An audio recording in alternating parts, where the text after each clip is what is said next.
நிமிர்ந்த நன்னடையும் நேர்கொண்ட பார்வையும் நிலத்தில் யாருக்கும் அஞ்சாத நெறிகளும் திமிர்ந்த ஞான செருக்கும் இருப்பதால் செம்மை மாதர் திரும்புவதில்லையாம் அப்படின்னார் நம்மளுடைய பாரதி கண்ட புதுமை பெண் அப்படிங்கிற கனவை நினைவாக்கி உள்ளார் நம்மளுடைய மோடிஜி அவர்கள்.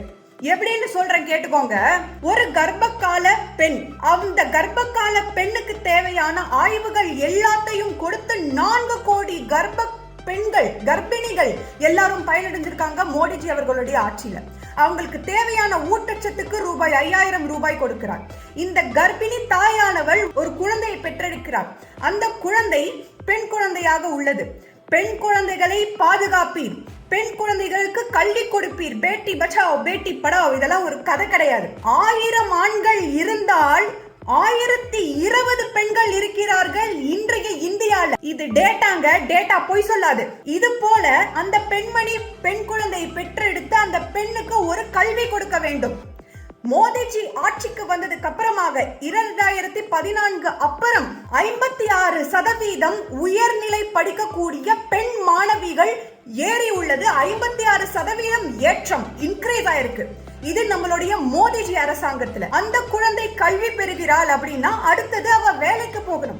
45% பெண்கள் தான் தொழில் முனைவோர்களாக இருக்காங்க ரெகக்னைஸ் ஸ்டார்ட் அப்ஸ்ல. அதாவது தொழில் செய்யக்கூடியவங்க, ஸ்டார்ட் அப்ல தொழில் செய்யறவங்க 45% பெண்மணிகள் இருக்காங்க, தொழில் செய்யறாங்க. அடுத்தது வருவோம். ஒரு பெண் வேலைக்கு போறா அப்படின்னா அடுத்தது அவளுடைய கல்யாணத்தை எடுப்பாங்க இல்லையா?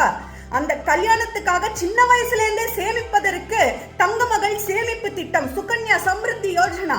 இதோடைய வெற்றி எப்பேற்பட்ட வெற்றி என்றால் 20,000க்கும் மேற்பட்ட கிராமங்கள்ல 3 கோடிக்கும் மேற்பட்ட கணக்குகள் இந்த திட்டத்தின் கீழே தொடங்கப்பட்டுள்ளது. இதுவே இந்த திட்டத்தினுடைய வெற்றி. மேல அவர் கல்யாணம் ஆனதுக்கு அப்புறமா ஒரு சொந்தமா வீடு வாங்குறாங்க. அதுவும் மோடிஜி அவர்களுடைய வீட்டு வசதியிலேயே வாங்குறாங்கன்னு இருப்போமே. 70% கூட்டு உரிமை பெண்கள் பேர்லயும் சேர்த்துல இருக்க அந்த வீடுகள். இது எல்லாமே மோடிஜி அரசாங்கத்தினால அவர்களுடைய திட்டத்தினுடைய பயன்களாக தானே பார்க்கிறோம். மேலும் ஜன்தன் யோஜனா மூலமாக திறக்கப்பட்ட வங்கி கணக்குகள்ல 56% பெண்மணிகள் தாங்க வங்கி கணக்கு வச்சிருக்காங்க. இதுதான் பாரதி கண்ட புதுமை பெண். புதிய இந்தியாவில் எல்லா பெண்களுமே பாரதி கண்ட புதுமை பெண்களாக விளங்குகிறார்கள்.